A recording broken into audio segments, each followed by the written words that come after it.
Raise the nose slightly. That's it. No more than that. He's forward, he's forward, he's forward. Oh, very as you've just felt it skip slightly. Just slightly was that a little bit? It's a tiny little bounce. Okay, we're down. Okay. Spoilers. Reverse green, decel. Keep it straight with the pedals. My brain went into like overdrive. You cannot be in here and panic. Today, we're at Simulator Adventures in Manchester.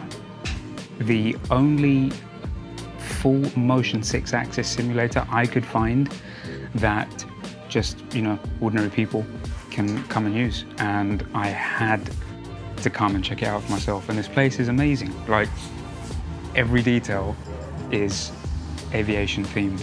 It's just absolutely amazing.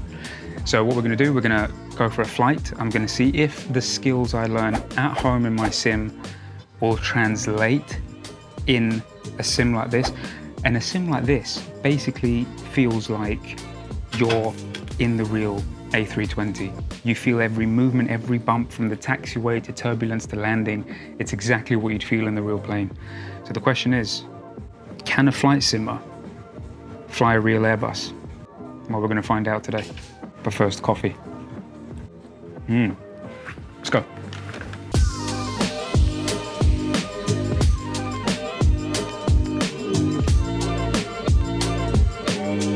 And with the coffee finally doing its job, it was time to get into the simulator.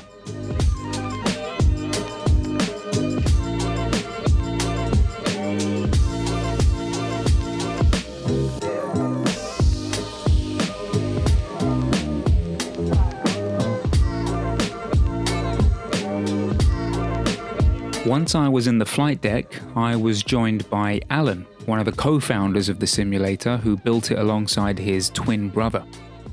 With Alan next to me, it was time to get familiar with the cockpit, run through our checks, and get the aircraft ready for the flight.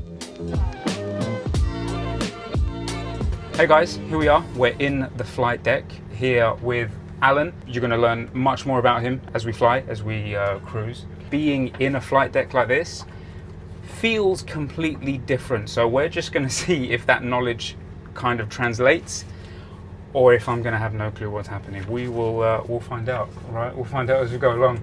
I've been making mistakes. Starting off strong, I completely forgot where we're flying to and from.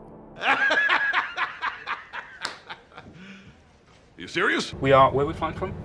Zurich. Zurich to Innsbruck. To Innsbruck. Yeah.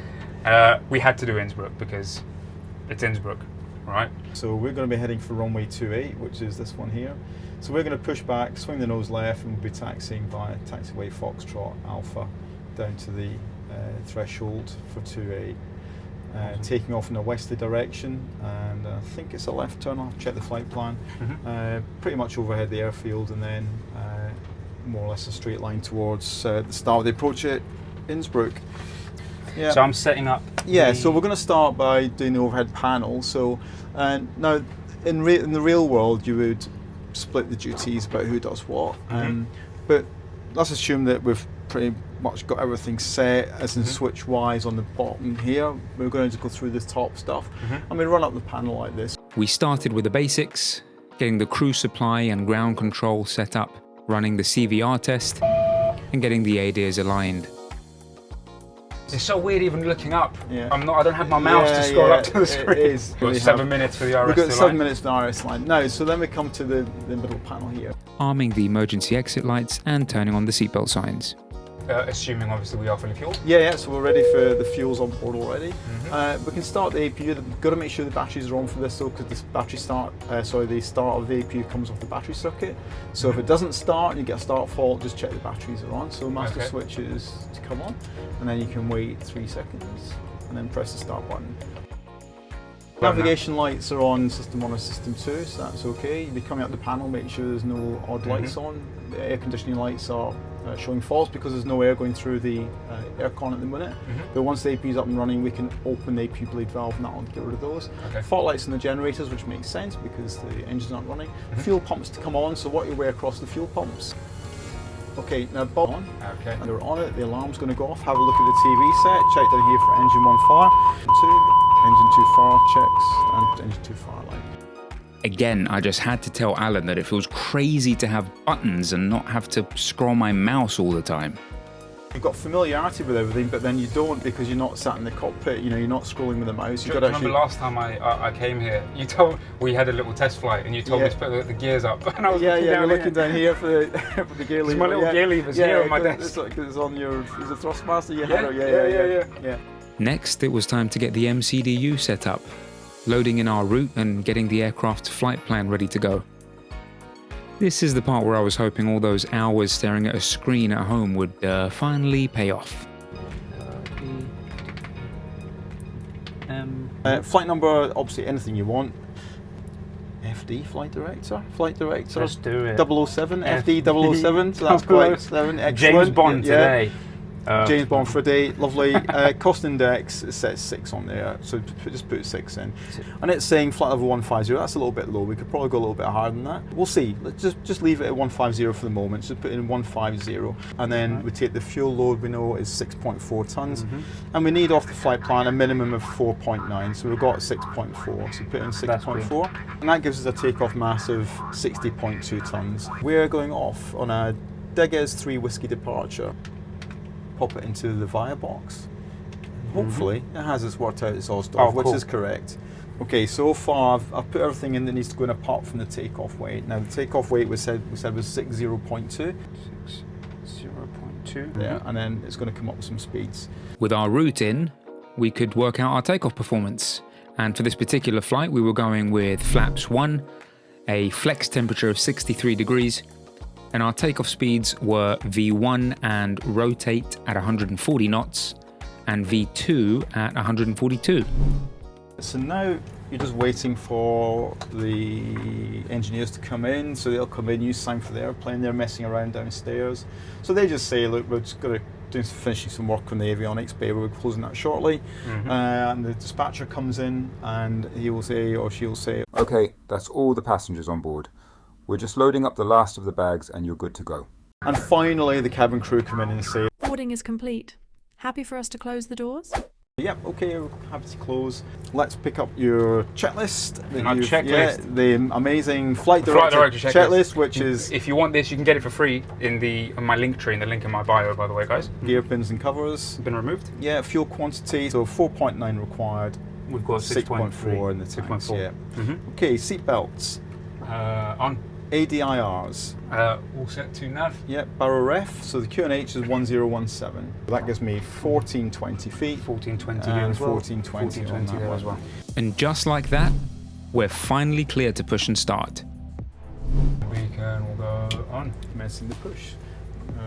Now, I did have a chat with Alan earlier, and he obviously comes from a proper aviation background, and he said this apparently should be even simpler than this. Yeah, right? the basic Airbus checklist is really very basic. It's not got a lot on it. You see, there's just got before starts, after starts, before takeoffs.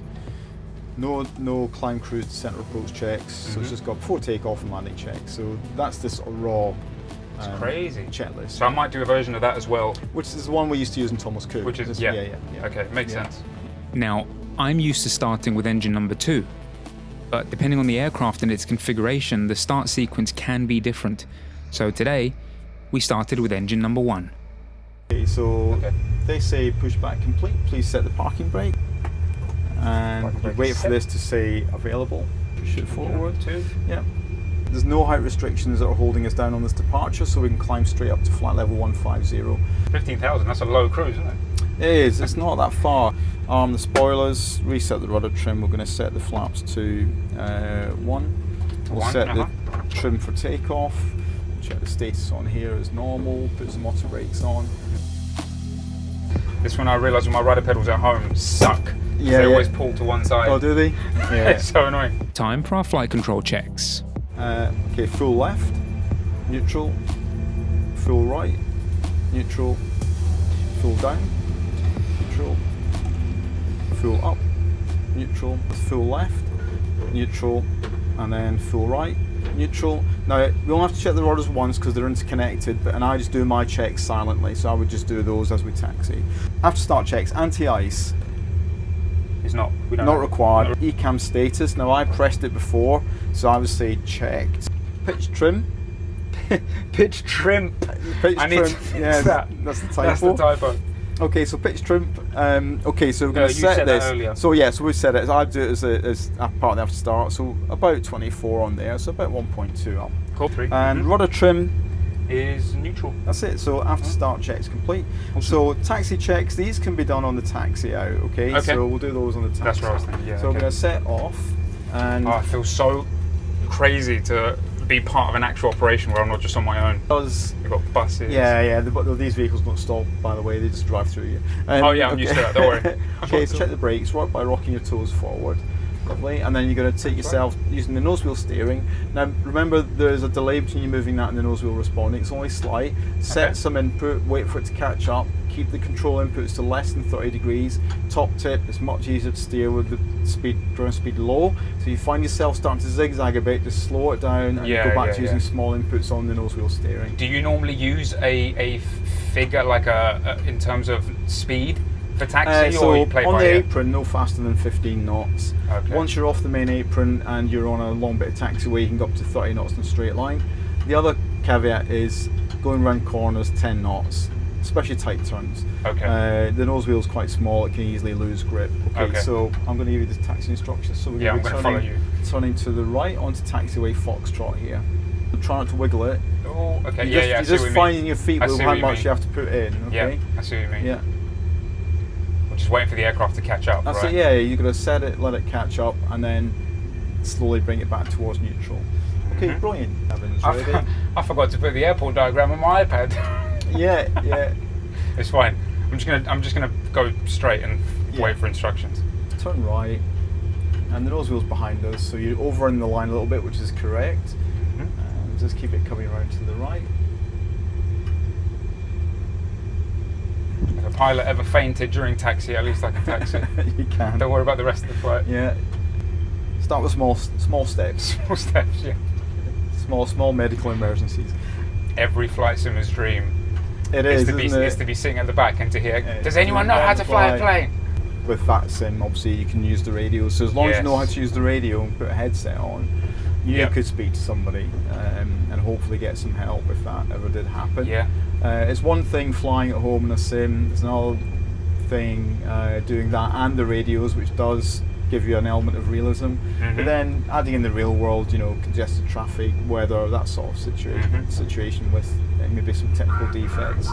So we will talk about this a bit more after cruise, but is adding some form of ATC something that you're interested in? Yeah, we are. We're hoping to incorporate VATSIM initially. We've got some work to do on that though, and also maybe one of the AI generated ones, because people come here for experiences. We don't want to be wasting time with VATSIM in a queue of traffic. So but some people still want the realism of using the radio, so maybe potentially there's also like AI options like yeah, kind of work around you. Stop. Yeah, great. So if you bring it to a stop and apply the park brake or set the park brake. Parking brake is set. I'm also going to put do I have shoulder straps? You do, yeah. I want to put them on because they look cool. You do look cool. They look cool. I didn't come all this way, a 5-minute walk from my house to not wear shoulder straps. Yeah. When I finally get the shoulder straps on, we can actually do our taxi checklist. Flight controls, checked. Yeah. Obviously checked also. Flap setting. But one? Radar and predictive wind shear, so that's on system 2 and predictive wind shear is that's on. already set. Engine mode selector, so in this case it's back in normal. And ECAM memo, takeoff, no blue. I would put the strobe lights on. I'd put all these up to the top. So I'm lining up, yep. Yeah, lining up, and we'll be cleared for takeoff as well. I now signal the cabin crew by switching off the seatbelt or no smoking sign and switching it back on again. Line-up checks, takeoff runway. So we just confirm which runway it is. Have a look at this painted on the surface. 28. That's the one you got to check. Yeah, 28. TCAS is on TARA and PAX. Okay, so we're cleared for takeoff. You're going to set 50% on the engine, so just gently forward until they sit over the 5s. Now you keep your eyes down the end of the runway, active on the pedals for steering. 2 clicks, I'll say stable. 2 clicks with the thrust levers, push forward, 1, 2, leave them there. And that's flex. Lovely. Flex, yeah, I'll start the chrono. Okay, so my job is to check that the engines are set at the correct power, so I would say thrust set. The next cross check will be the airspeeds at 100 knots. So I call it, and then you confirm it on your side.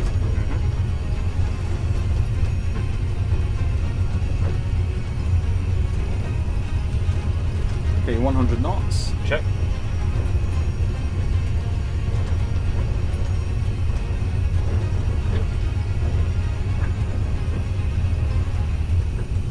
V1, rotate. Rotate. Straight up to 15 degrees, so keep the pressure on the stick. Straight up to 15, don't take the pressure off until you get to 15. Ignore the flight directions, go to the 15 degree mark. Lovely. So I would say positive climb, and you would call for gear up. Gear up, please. Okay, gear up.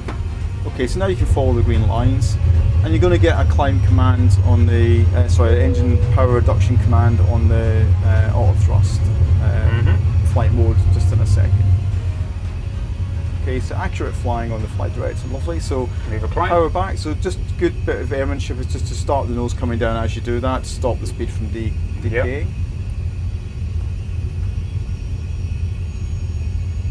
I'll hand fly it for a little bit because this is really cool. Yeah. Normally by now I would have put autopilot on. Yeah. Because I'm lazy. Yeah, well, most airlines operate that way anyway. You know, the idea is that the autopilot's in for safety. If you're flying it, your spare capacity is reduced. And also people will be throwing up in the back. They will be. Fortunately, don't have any drinks on the tables yet. Okay, so above S speed, you would call for flaps up, right? Flaps up, yeah, exactly. Flap 0 is the correct call. So flap 0. Yeah. Okay. I'm going to make this turn. I'm going to put autopilot on because I am flying all over the place. Yeah. Can I do it? Okay, so you call for it. You would call for set it. Yes. Yeah. Autopilot on, please. Okay, autopilot 1. That's it. Lovely. Awesome. Well, that was a little bit all over the place. Yeah, I mean, you're not used to flying the real. But the thing is, like, when the whole thing moves and you're feeling everything.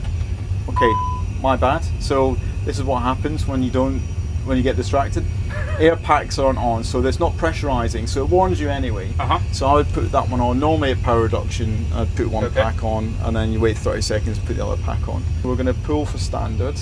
We can disarm the spoilers. So this would normally be a non-flying pilot would do this once you're off the ground, so that would go off. Switch off the whole bottom row of lights, and that's it until 10,000 now. It's so interesting because as a flight sim, obviously, you know, and like you guys at home that will like to sim at home is crazy because like you have to you add all these things to your list, but whereas in reality, it's a team effort. There's 2 crew, you know, so and it's a very regimented split of responsibility for. Or standard procedures that dictate who does what when. And of course the SOPs are really important because it means you can get into an airplane with somebody you don't know, you know exactly what they're going to do, and I know exactly what you're going to do. So with the aircraft safely in the air, it was time to find out a little bit more about the man sitting beside me. Alan takes me back to the beginning of his career, how he got into aviation, and eventually how he and his twin brother went from that early experience to building the incredible A320 simulator we're sitting in today. I joined the Air Force when I was 17 and I trained as a flight simulator technician.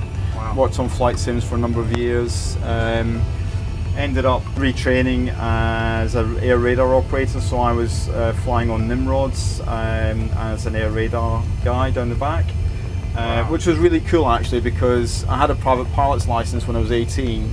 So they used to let me fly it, which was great. So cool. I've flown a Comet, which is what it is. It's a Mark IV Comet, of so course, cool. with a bomb bay attached. Wow. So, should we turn off the seatbelts? Oh yeah, sorry, yeah, good. Just let him walk around a little bit, Good right? call, Captain. Good call, yeah. So not too bumpy. 10,000 feet. You can walk around the cabin. Yeah, walk around while the cabin. I retrained as a helicopter pilot, and I flew the North Sea out to the oil rigs and back for 4 or 5 years.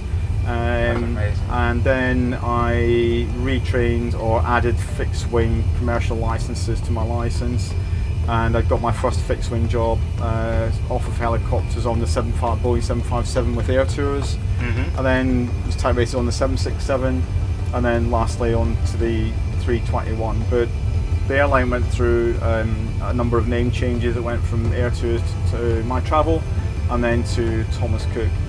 I did eventually get my command with My Travel.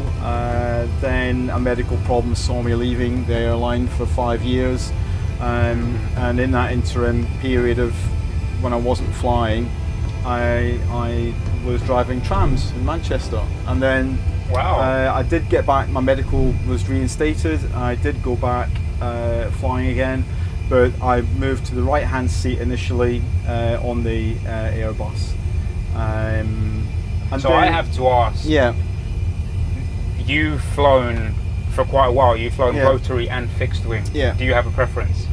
Oh, fixed wing all day long. Really? Yeah, interesting. rotary's fun if you're flying around, the local area, having a bit of fun, doing some takeoffs and landings. It's not really fun flying out to an oil rig in weather that you can't get out of, and it's you're quite vulnerable. The hardest skill that I've ever had to learn is how to hover a helicopter. I just never thought I'd manage it. You go out. It's a bit like riding a bike, though. Eventually you just get it. And that brings us to the story of how this simulator was born. Together with my twin brother, who happened to be in the Air Force, joined at the same time as me, trained as a flight sim technician. We worked in the same department, but as identical twins. That's crazy. He ended up becoming an engineering officer. Then he left the Air Force and retrained as a helicopter pilot. Flew the North Sea, so we pretty much basically the same person. We mirrored each other all the way through, more or less. But he stayed on helicopters, so he has medical issues and doesn't fly anymore. So one night we had too many pints of Guinness. I got an idea. Let's build a sim, but make sure it's a decent sim. There are some really good private sims around, but they're often not that great. They're not built to any technical quality standards. You get what you pay for, basically, and there were no motion private sims around at that time. So we decided to build a sim and stick it on a 6-axis platform. So that's how this came about. Now we didn't just do it. We had a lot of support from Scalarchi, the manufacturer of this, the Cockpit. We worked with a company called VRX in Spain to develop the motion platform. Is it bespoke, the motion platform? This one was, yeah. September 2019, I lost my job with Thomas Cook, and I thought, great, I'll just concentrate on the business. But then COVID hit a couple months later. Oh man! So everything at the same time. It was all happening at once, but we're still here. We're lucky, I may have mentioned it before. We're one of the lucky companies that got through. Oh yeah. And we're operating. We're head above water now, which is the main thing. Based on the specs that I saw, it's the most advanced A320 motion sim that I could find for commercial. Privately. Yeah. Privately owned. Yeah. I mean, the sim's really good. I mean, we use ProSim for the A320 modelling. It's technically really accurate from an ECAM point of view. It's great for parts that want to come in and just mess with it and play with the systems. And we do have a lot of parts using it because it's so accurate. Yeah. But we are low cost. If you want to go to a 6-axis sim, you generally have to go to an airline training centre, and if they'll let you hire it. But that's the thing. Would they let you? I don't think they. They're very hard to hire. Yeah. There's lots of hoops to jump through, and they will charge you £400 to £600 an hour for it. So we are really low cost in comparison. We're directly comparable to most fixed base private sims. I'm hoping the cameras are able to show what's happening, but we're literally just cruising, and every tiny little bump you can feel it exactly like you would in the real plane. It's like it just feels identical. It does. The motion, that's why all the airline training centres, when they're training for zero flight time, have 6-axis sims. It's the system that gives you as many of the in-flight sensations as you can possibly get. There's no I can't see any seams like screens. It's completely like wraparound. Yeah. So you're fully immersed, and it goes really far back. Yeah, it does. And while we were talking, the flight was moving on. So it was time to get back to work and prepare for the approach. So GPS based, we're going to come down this valley here. Now the problem with this is the descent point is WI 749, and it's a 3.6 degree slope, so you need to have drag out. I would recommend that you have gear down and flap one at this point before you even start that descent. Otherwise, it's not going to it's not going to hold speed. We're not gonna- it's yeah, going to yeah. accelerate. We started our descent, initially cleared down to 13,000 feet, and got the latest weather for Innsbruck. And if you've watched my streams, you'll know Innsbruck and I have a bit of a history. I'm just going to follow what Alan's telling me to do, and then we hope for the best. Yeah. Right? We needed to lose some speed and increase drag, so out came the speed brakes. So we're going to the descent point. Final approach fix. It'll say app final. It's app nav and final in blue. Okay, flaps to 2 now. Flaps 2. We'll leave the speed brake out. So far so good, and it was time to enter our destination data into the MCDU. The QNH is 1017, so no change from Salzburg. From Zurich, sorry. The temperature is 32 degrees. 32 degrees. Okay, and if you make the wind 080/4. 4 knots. Yeah, that's it. Lovely. And then the barrel, which needs to go in, is the minimum for this approach, 2,900. 2,900. Into the barrel box. Into the barrel. Lovely. Great.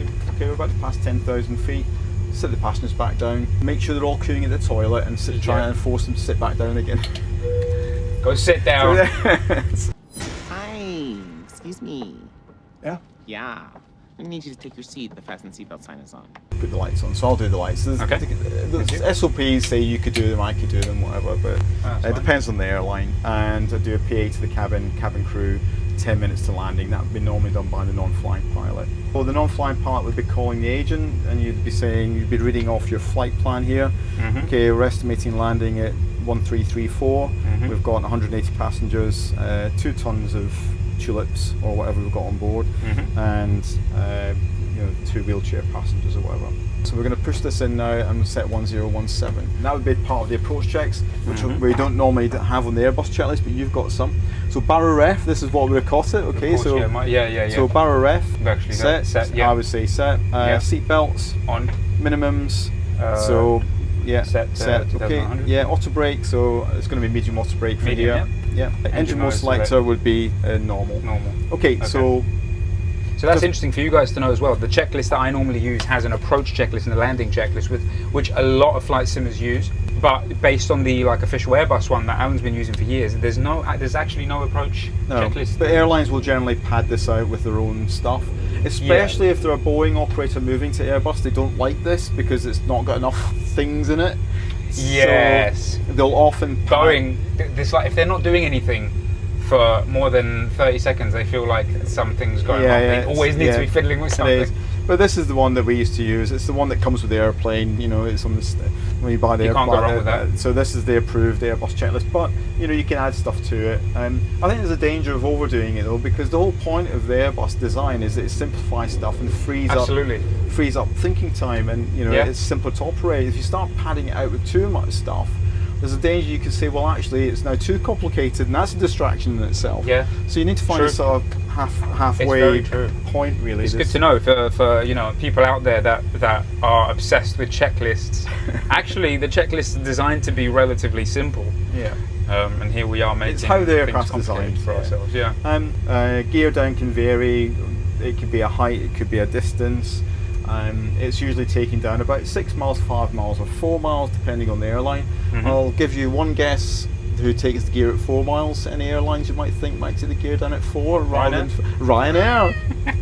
So it's a lovely dramatic approach, this. It is so really stunning. nice. Like we're next to the mountains. It's so beautiful. So let me just think ahead before I embarrass myself again and make sure I've got your checks sorted out. So we've got just the landing checks to do. But like I said it before, I'm going to say it again. It's so different flying from home, doing everything yourself, and then you get into this rhythm because you're at home, right? And then coming here, and then there's more of a structure, and it's like, honestly, it can feel so foreign.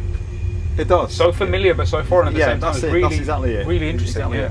Okay, it's time for gear down and flaps full. When the speed breaks out, we normally keep our hand on it. Okay. Because it's very easy to forget that it's out. Now, it actually warned us because I went to full flap with speed brake and it dinged. You can't take speed brake with full flap. But again, Airbus, really good. It keeps you right. Okay, one thing to do, and that's just to arm the spoilers. So I would normally do that, but you can do. You got your hand on it. So landing checks. So get your landing checklist. Yep. Where are we? go around altitude. Okay, you've set that. Let's just have a look. 9,500. So you set 9,500 in the window. Okay, so 9,500. That's set. yeah. So go around altitude set. Cabin crew. I've advised them. We've done a 10-minute call and also ding the lights. ECAM memo. Landing no blue. Landing no blue. That's it. Landing check's complete. Clear to land. All those hours in the sim have led to this moment. Time to see if I can actually land this thing. 100 above. Okay, so we're coming down to minimums. So at minimums, you are looking to take control if you haven't already. So you can see it's got us nicely lined up with 2 reds and 2 whites. You shouldn't really have to do anything. Just disconnect the autopilot, 2 clicks on the button, toes on the bottoms of the pedals for steering after landing. Flight directors off, bird on, and you're a little bit high, so you don't want to dive too much towards the runway, but you just want to increase the rate of descent slightly. No more than that. Okay, it'll come back in now. We'll get a red coming in. 200. And then anticipate a little bit by bring those up a tiny bit. Hold it there. Hold that pitch angle. Okay, ease the stick forward slightly. Just shallow it out a little 50. bit too much. Okay, when you hear 30, chop the power. 20. Raise the nose slightly. That's it. No more than that. Ease forward. Oh, very as you just felt it skip slightly. Just slightly. Was that a little bit? It's a tiny little bounce. Okay, we're down. Okay. Spoilers. Reverse green decel. Keep it straight with the pedals.